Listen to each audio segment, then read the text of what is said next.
मालेचे सर्व पदाधिकारी, माननीय दहीहंडीकर सर, माझे विद्यार्थी मित्र प्राध्यापक डॉक्टर मनोज काळे, माझ्याबरोबर आलेले डॉक्टर शरद ससाने आणि इथला सर्व श्रोतृवृंद हो.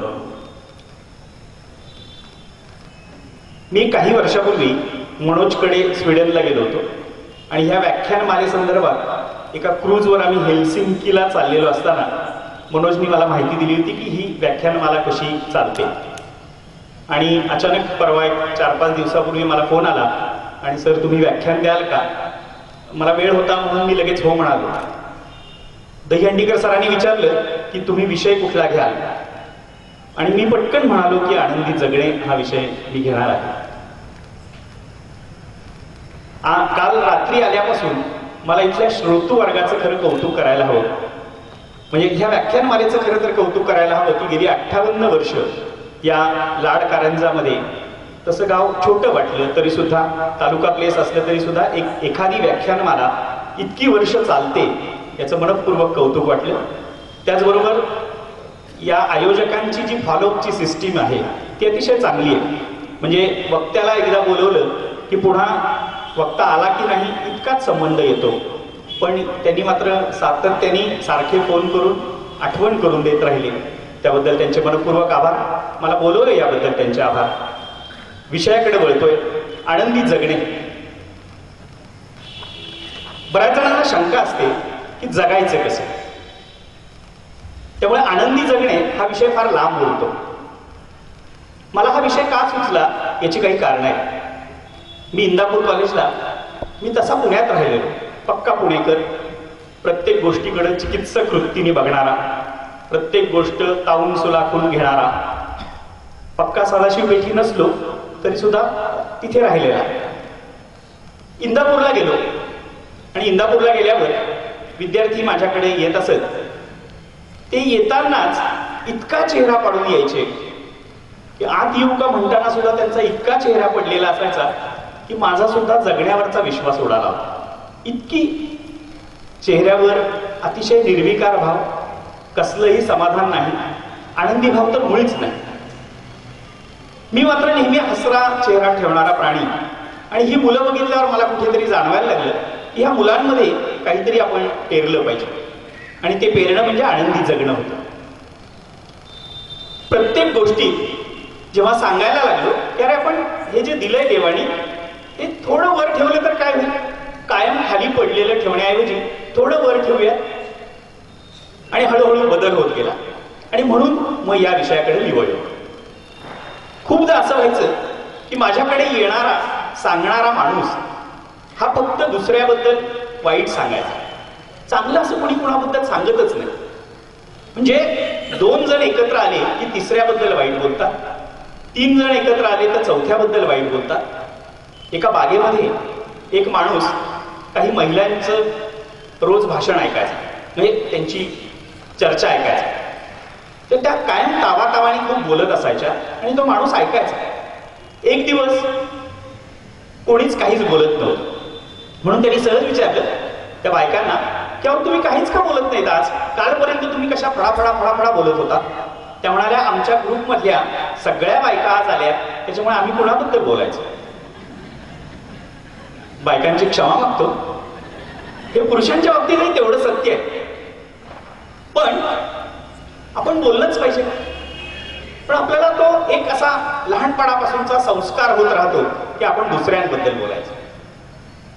चांगलं कोणी कोणाबद्दल बोलतच नाही. याचा परिणाम असा व्हायला लागला की माणसं प्रचंड तणावाखाली राहतात, माणसं खूप ताणात राहतात. आणि हा ताण, तो तणाव, याला मार्गच मिळत नाही मुक्ती मिळायला. आणि म्हणून कुठेतरी आनंदी जगण्याकडे यावं लागलं. खरं तर बहिणाबाईंनी खूप सुरेख सांगितलंय, 2 श्वासातलं अंतर म्हणजे जगणं आहे. मुलं म्हणतात जन्माला आलो, आईच्या उदरातनं बाहेर पडलो, त्यावेळी घेतलेला पहिला श्वास आणि मृत्यूच्या दारात असताना शेवटचा सोडलेला उच्छ्वास, ह्यातल्या अंतराला जगणं असं म्हणतात. आता प्रश्न उठतो, हे जगणं ज्याचं त्यांनी ठरवायचं, गाणं म्हणत जगायचं का कणत कणत जगायचं? एक कवी फार छान म्हणतो, कसं जगायचं तुमचं तुम्ही ठरवा. आणि आपण जर आपल्याच अंतरात डोकावलं त्याला सत्सद विवेक असा म्हणतात. आणि या सत्सद विवेकात जर डोकावलं तर मग आपल्या लक्षात येतं की अरे आपण खूप आयुष्यात चुका करत गेलो. आपण काय करतो, दुःखाची गाठोडी तयार, दुःखाच्या छोट्या छोट्या पुरचुंड्या करतो, त्याचं गाठोडं करतो आणि ते मनामनाचं ओझं कायम डोक्यावर ठेवून आयुष्यभर जगत असतो. काय असतात ही दुखणी? ही दुखणी, ह्या वेदना, तो सल काय असतो तर प्रत्येक वेळी मी साठवलेला कणाकणानी आणि मनाचं ओझं घेऊन जगणारा तो सल असतो. तो छोट्या छोट्या गोष्टीतला असतो. माझी आई गेलेली असते, माझे वडील गेलेले असतात, माझा कधीतरी ऍक्सिडेंट झालेला असतो, काय, आणि प्रत्येकाला यातना ह्या आहेतच. पण ह्या सगळ्या यातनांचं मी ओझं घेऊन वागत असतो आणि चेहरा अगदी पाडून जगत असतो. आला दिवस ढकलायचा, याच्या पलीकडे माझ्याकडे काहीच उरत नाही. खरं तर उलट केलं तर म्हणजे प्रत्येक गोष्टीत मिळालेला आनंद, छोटा छोटा आनंद, आणि त्या छोट्या आनंदाच्या मी जर पुरचुंड्या केल्या, ह्या पुरचुंड्याचं छोटं छोटं गाठोडं केलं, हे गाठोडं मी जर डोक्यावर ठेवलं आणि वेळ आले तसं एक एक गाठोडं करून सोडवत गेलो तर माझ्या आनंदाला सीमा राहणार नाही. परंतु मी त्या आनंदाकडे बघतच नाही. मी आता छोट्या आनंदाला कुठेतरी मुकत चाललो. खरं तर ते लहानपणचे आनंद म्हणजे वाराकांतांची खूप छान कविता आहे. कितीतरी दिवसात नाही नदीत डुंबलो, कितीतरी दिवसात नाही चांदण्यात गेलो, कितीतरी दिवसांची आहे ओढ ही जुनीच. ती गावाकडची ओढ ती मी विसरून गेलो. ती ओढ माझी राहिलीच नाही. आता मला उद्याचा दिवस कसा, माझ्या पोरासोरांचं काय होणार, माझ्या नातवांचं काय होणार, माझ्या बायकोचं काय होणार, किंवा आणखी करिअरची तर कितीतरी टेन्शन्स मला आहे. आणि म्हणून कुठंतरी त्या आनंदाकडे बघण्याचा दृष्टिकोन बदलावा, खरं तर ऍटिट्यूड बदलावा. तो जो ऍटिट्यूड आहे तो मला बदलवायचा आहे. ह्या विचाराने जर मी पोक्त होत गेलो तर मला समजायला लागेल की अरे आनंदी सुद्धा जगता येत आहे, छोट्या छोट्या आनंदाचा. म्हणजे मला दिलेला हार मी नुसताच ठेवून जर दिला तर त्याला काय अर्थ आहे? तोच मी जर वास घेऊन ठेवला हे अगदी छोटा आनंद, किती छोटा आनंद. पण हा आनंद सुद्धा मी घेत नाही. एखाद्याने गुलाबाचं फुल दिलं तरी सुद्धा मी ते ठेवून देतो. मी काय करतो, प्रत्येक गोष्टीत, मी म्हणालो मी पुणेकर चिकित्सक, प्रत्येक गोष्टीत वाकडं काहीतरी बघण्याची सवय लागली आहे. की काहीही चांगलं घडलं तरी चिंतातूर जंतू नावाची एक गोविंदाग्रजांची खूप सुरेख कविता आहे. प्रत्येक गोष्टीत चिंता. गोविंदाग्रज असं म्हणतात की काय ऊन पडलंय. कवी म्हणतो केवढं ऊन आहे, केवढा सूर्य तळपतोय. आणि कवी त्याला उत्तर देतो की तुला कसली चिंता, तू काय कर, एक गंज तिथे ठेव आणि त्या गंजीमध्ये तू पेटवून घे स्वतःला, मरून जा. केवढं पाणी, केवढा पाऊस, धो, केवढी चिंता याला. आपल्याला केवढी चिंता असते. 400 पेक्षा जास्त रन झाले दक्षिण आफ्रिकेचे. काय तो खेळलाय डिव्हिलियर्स, काय होणार आता आपलं, जिंकणार का धोनी, केवढं टेन्शन, केवढं टेन्शन आहे. जान्हवीला बाळ कधी होणार, अख्ख्या महाराष्ट्राचा प्रश्न, केवढा प्रश्न. त्या मल्हाराबरोबर, मार्तंडाबरोबर, खंडोबाबरोबर कैलासाला कोण जाणार, माणसा जाणार की पांडू जाणार, केवढी चिंता. अरे बापरे बाप. म्हणजे माझ्या मुलीने मला एक 8 दिवसापूर्वी सांगितलं की पप्पा जान्हवीला 5वा महिना लागला, हे कळलं बरं का.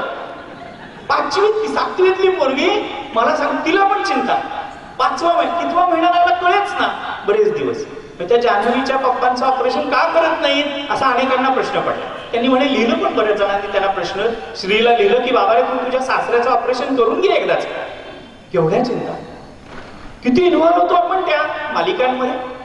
मालिका बघण्याविषयी नकार द्यायचं काहीच कारण नाही. पण आपण आपल्या जीवनाच्या मालिकेकडे कधी बघतोय का? आपलं जीवन, आपलं जगणं, आपला श्री, मी त्याची जाणवी. माझ्या सासवा त्या माझ्या काय पहिली सासू, दुसरी सासू, तिसरी सासू, 6वी सासू, बऱ्या 10-12 ठेवल्या नाही. मालिकेत बसल्याच नसत्या एवढ्या सगळ्या.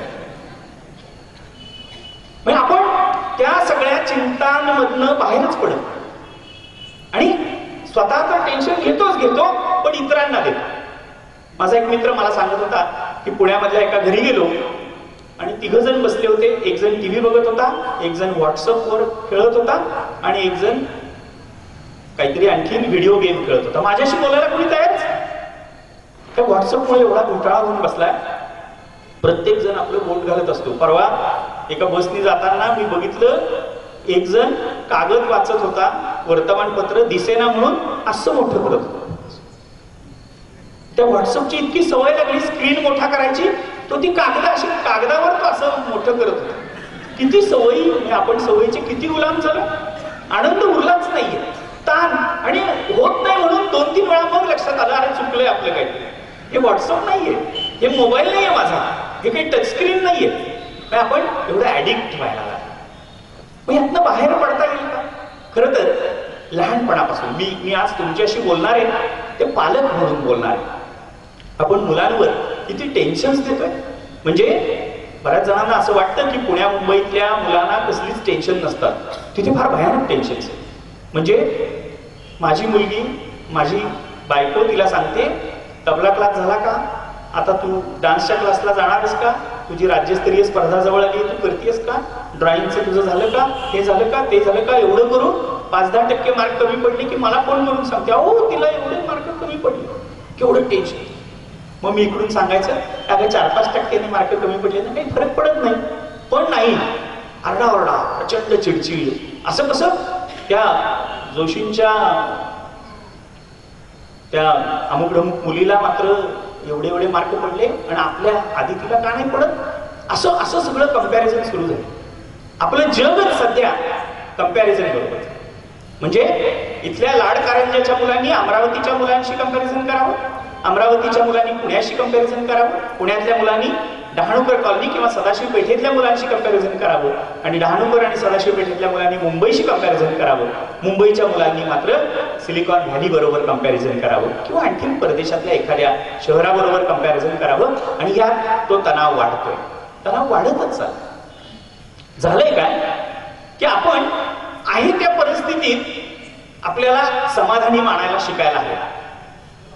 पण आपण नाही राहत तसे. आपण कंपॅरिझन करत राहतो. म्हणजे किती पैसा कमवण्याविषयी काहीच नाही, पैसा कमवायचाच आहे, पण किती आणि कशासाठी.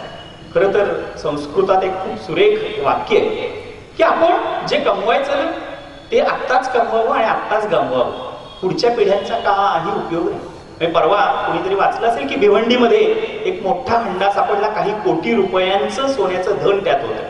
कुठल्या तरी एका माणसानी, सावकाराने कदाचित ते तिथे लपवून ठेवलं असेल. त्याला त्याचा उपयोग झाला का, त्याच्या पिढ्यांना उपयोग झाला का? कोणी नाही. आता ते सरकार जमा सगळं झालं, पण तेच त्यांनी वापरलं असतं आणि आनंद साजरा केला असता तर. परंतु नाही. एक माणूस असतो आणि लग्न झालेलं असतं. यमदूत त्याच्याकडे येतात आणि त्याला म्हणतात की तुझी वेळ झाली, आता निघायची वेळ झाली, तू चल. तो म्हणतो नाही, मला जगायचंय आणखी, माझं आत्ताच लग्न झालंय, मला मुलं माझी व्हायला हवी, मुलं मोठी झालेली मला बघायची. तो म्हणतो नाही, तुझी वेळ झालेली आहे. यमदूत म्हणतो तुला यावंच लागेल माझ्या बरोबर.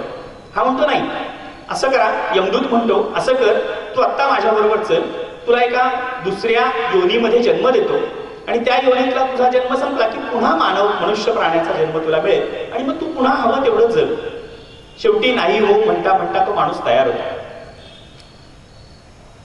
काही दिवसांनी तो यमदूत पुन्हा त्या, म्हणजे जो मनुष्य प्राणी होता तो आता एका दुसऱ्या योनीमध्ये, डुक्कर ह्या जमातीमध्ये तो जन्माला येतो. आणि तो त्याला म्हणतो की आता तू जन्माला आलायस तर तू चल माझ्या बरोबर.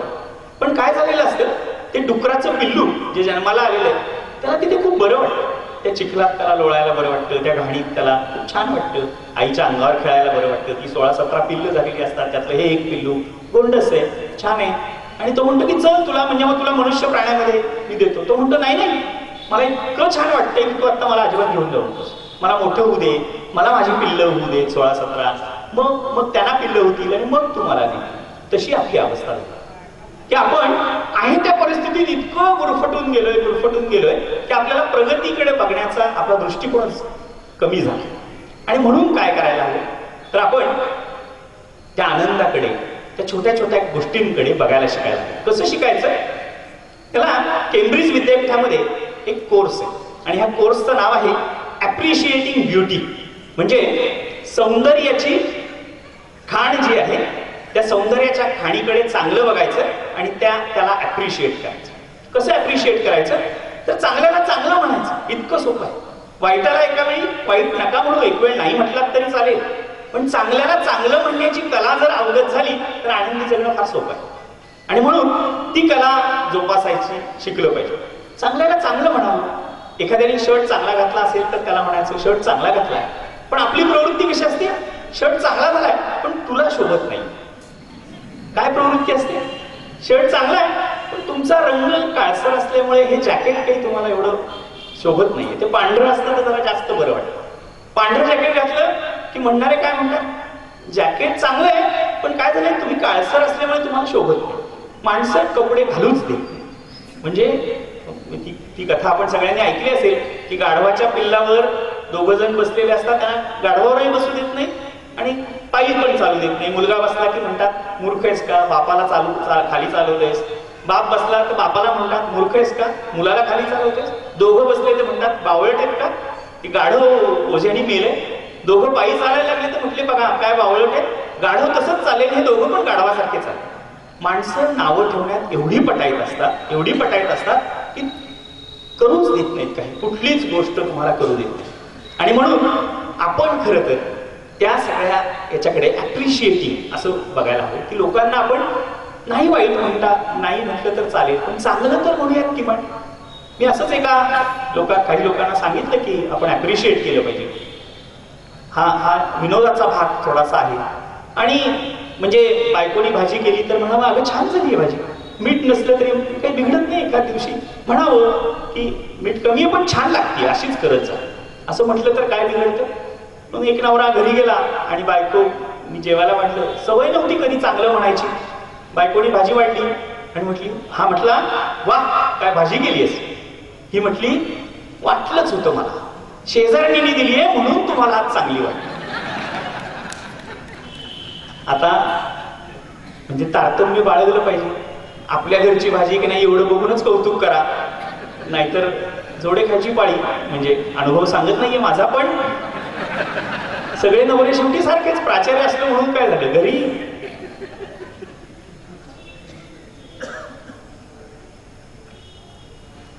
छोट्या गोष्टीतला आनंद. खरं तर आपण लहान मूल व्हायचा प्रयत्न करूया. जितेंद्र अभिषेकींनी गायलेलं तुकाराम बुवांचं, तुकाराम महाराजांचं खूप सुरेख अभंग आहे, लहानपण देगा देवा. खरं तर तो खडी साखरेचा जो रवा आहे ना, तो आनंदाने उपभोगता आला पाहिजे. माझा एक मित्र आहे, नुकताच डायबिटीस उजेडात आला, म्हणजे त्याला कळलं की आपल्याला डायबिटीस झाला. इतकं टेन्शन आणि सगळ्यांना सांगत सुटला, कळलं का मला डायबिटीस झालं, रडून सगळं गाजा वाजा सगळा. अरे लेक्चरला का जात नाही, मी प्राचार्य असल्यामुळं मला विचारावं लागतं की का बाबा लेक्चर घेत नाही. असं तुम्हाला कळलं नाही का मला डायबिटीस झाला. आता डायबिटीस झालाय म्हणून तू काय कर्तव्य सोडणार आहे का. इतकं प्रचंड टेन्शन. शेवटी मला घरी जावं लागलं आणि त्याच्या बायकोला कन्व्हिन्स करावं लागलं की डायबिटीस झालाय म्हणजे फार काही आकाश कोसळलेलं नाही. आता आहे ते आहे, मान्य करा आणि पुढे जा. काय काय काळजी घ्यायची ती घ्या. साखर नाही खायची, हे नाही करायचं, ते नाही करायचं, व्यायाम करायचा. आयुष्यात कधी व्यायाम केलेला नाही, कधी हातपाय सुद्धा साधे हलवलेले नाही आणि त्याच्यामुळे आता प्रचंड दबाव, टेन्शन सगळं. तर जे आहे, जी गोष्ट आहे त्याला सामोरं जाणं आणि ते करत करत जगणं, याला खरं तर आनंदी जगणं असं म्हणायला हवं.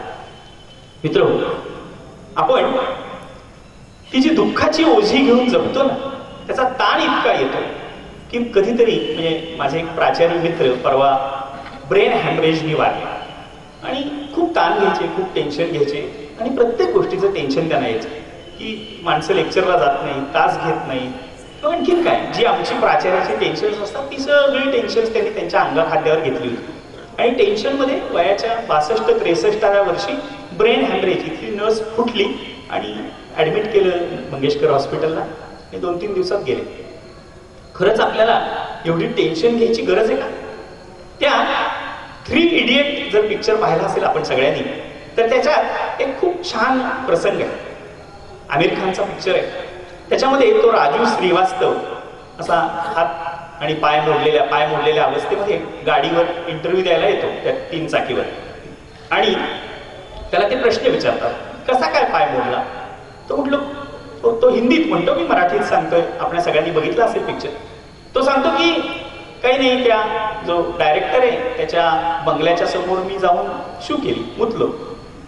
तर असं म्हटल्यावर ते म्हणतात की अरे ऐसा इतना सच नाही बोलना चाहिए आपने. आणि मग सगळा इंटरव्ह्यू होते, तो सगळं खरं खरं सांगतो आणि तो इंटरव्ह्यू घेणारा म्हणतो की इतकं जर तुम्ही खरं बोलायला लागलात तर आमच्या कंपनीमध्ये तुम्हाला नाही घेता येणार. हा म्हणतो, पण ते म्हणतात इंटरव्ह्यू घेणारे त्याला, मुलाखत घेणारे त्याला विचारतात की जर तू तुझा हा ऍटिट्यूड बदलणार असशील तर मग आम्ही तुला नोकरीवर घेऊ. तो जे उत्तर देतो ना ते फार छान आहे. तो म्हणतो कि आप आपकी नौकरी रख लीजिए, मैं मेरा एटीट्यूड रख लेता हूं, क्योंकि ये एटीट्यूड मैंने बहुत सालों के बाद पाया है. खूप वर्षांनी मला हा एटीट्यूड मिळालाय.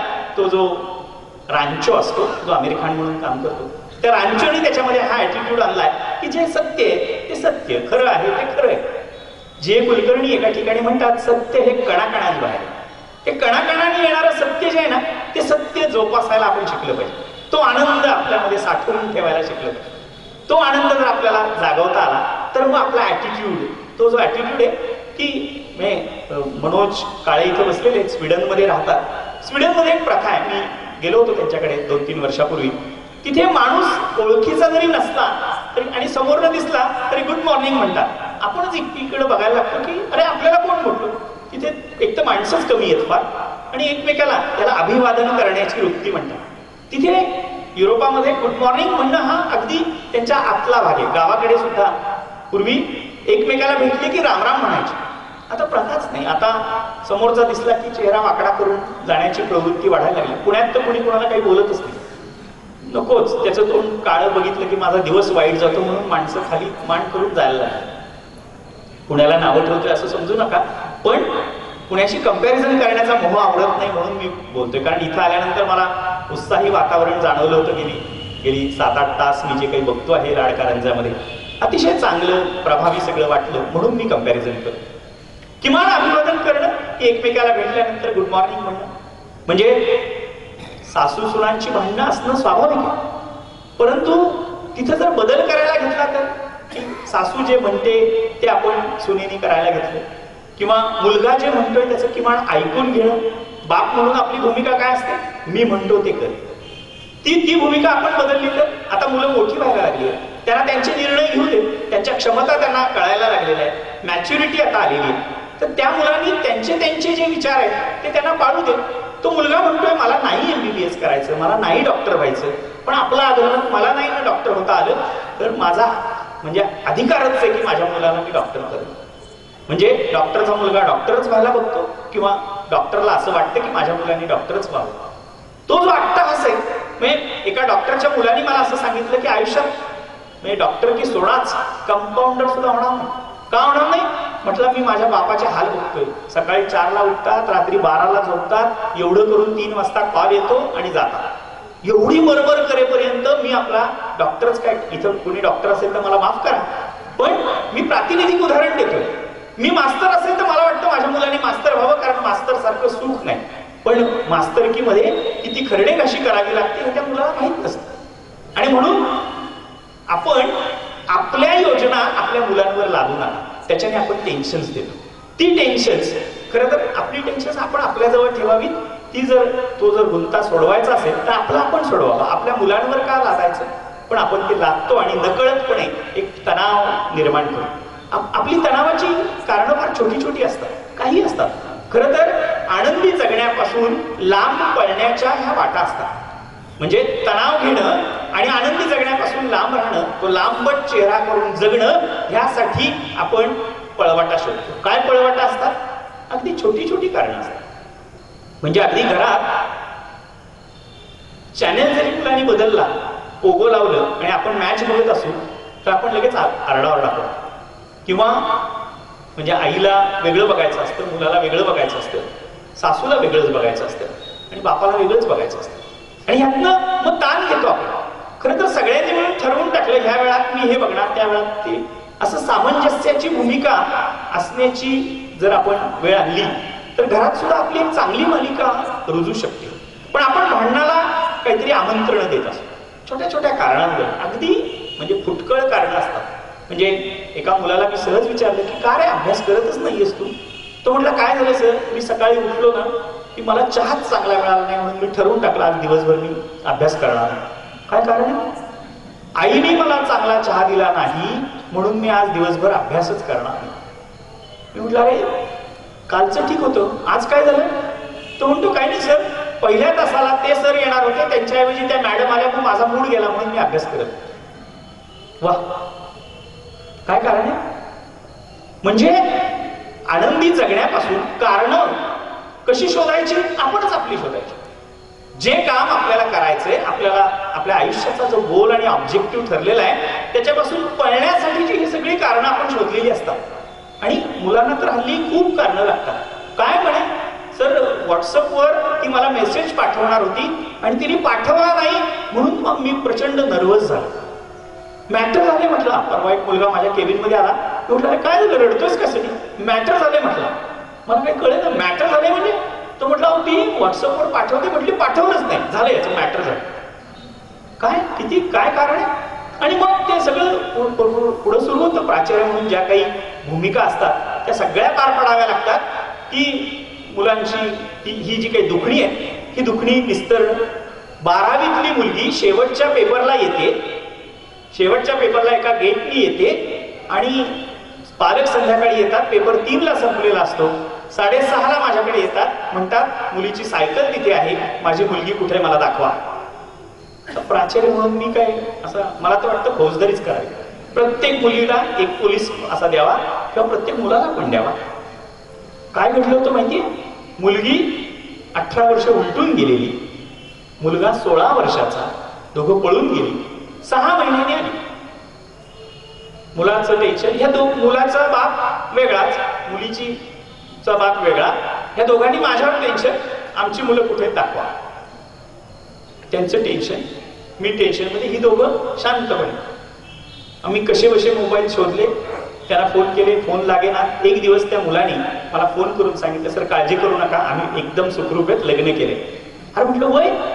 म्हटलं वयात आलो की तुमच्या समोर येतो, तोपर्यंत काळजी करू नका. काय डेरिंग. आणि बिनकाम ते आनंदात मजा करतायत आणि आम्ही मात्र टेन्शन. तेव्हापासून ठरवून टाकले, ह्यांची टेन्शन आपण कधी घ्यायची बिनकामाचं. आई बाबाला बोलून घेतलं, सांगितलं की आता त्यांचं असं असं झालेलं आहे, अजून 6 महिन्यांनी कदाचित बाळ घेऊन येतील, तुम्ही काळजी करू नका. काय दुसरं काय सांगणार बरं. 2 जातीतली त्या मुलीच्या बापानी मुलावर केस टाकली की उलट मुलाच्या बापाने मुलीवर केस टाकली की माझा मुलगा अज्ञान आहे, वय कमी आहे, ह्या मुलीनीच मुलाला पळून नेले म्हणून. फार सुरेख खटला गाजला आमच्याकडे तो इंदापुरात. मुलीनीच मुलगा पळवून नेला, लग्न लावलं, सगळं झालं, पुढे टिकलं नाही. ते कसं टिकणार? 2-3 वर्षाचा अंदर मुलगी मोठी, तो काय सचिन तेंडुलकर आहे टिकायला? हा बेटा मला उदाहरण काय देतोय, सर सचिनचं चालतं म्हणजे माझं का नाही चालत? सचिन पेक्षा सचिनची बायको 6 वर्षांनी मोठी आहे. अरे तो सचिन तेंडुलकर आहे, तू काय कम्पॅरिझन करतो त्याच्याशी? पण सचिन तेंडुलकर म्हणजे टेन्शन आपण तर आपल्यावर घेतोच घेतो, पण दुसऱ्यांना पण घेतो. समाजावर टेन्शन देतो, समाजावर ताण देतो. मला इथे माहित नाही इथे काय घडतं. आमच्या इंदापुरात नवरात्र आले की टेन्शन नाही यायला, अख्ख्या समाजाला टेन्शन येतं की कुणीतरी काहीतरी करतं, एखाद्या मूर्तीची विटंबना करतं. हल्ली तर मूर्त्याच नको वाटायला लागल्या. सगळी टेन्शन, प्रचंड ताण तणाव. पोलिसांकडे गेलो, पोलिसांना बोलवलं होतं आमच्या कॉलेजमध्ये. त्यांना विचारलं की अहो तुम्ही कसं काय करता? तेवढे काही नसेल, आम्ही ना खूप छान करतो ना, स्विच ऑन आणि स्विच ऑफ होतो. सलील कुलकर्णीने हे उत्तर दिलं होतं एकदा. सलील कुलकर्णी आणि खरे हे दोघं जे गायक आहेत त्यातल्या सलीलने उत्तर दिलेलं होतं, स्विच ऑन आणि स्विच ऑफ होता आलं पाहिजे. म्हणजे काय की त्या त्या प्रसंगात मला ऑन व्हायचं. काय प्रसंग आहे? व्याख्यान चालू आहे, मी व्याख्यानात ऑन झालोय, व्याख्यान संपलं मी ऑफ. नाहीतर काय, व्याख्यानाला आलं, कुकर लावलेला आहे, 5वी शिट्टी कधी होईल, त्यांना सांगितलं होतं बंद करा, केली का नाही. ही टेन्शन जर इथं असतील तर धड व्याख्यानात लक्ष नाही, धड ती कुकरची डाळ, म्हणजे तुरीची डाळ महागली आहे म्हणून किमान कसली दुसरी असेल, ती डाळ शिजली की नाही, हे टेन्शन. म्हणून स्विच ऑन आणि स्विच ऑफ त्या त्या प्रसंगात होता आलं पाहिजे. आपण काय करतो, दुःखाचा स्विच ऑन करून ठेवलेला असतो, तो ऑफ करायचा विसरून जातो. आणि म्हणून ती दुःखाचे सगळे झरे आपल्या अंगावर घेतात आणि राहतात ते. म्हणून ते दुःखाचे झरे तिथल्या तिथे बंद करता आले तर किती सोपं होईल. म्हणजे आई गेली म्हणून 65 वर्षाच्या मुलाने आत्महत्या केली. पुण्यातली गोष्ट आहे, दुर्मिळ उदाहरण. चांगलं म्हणून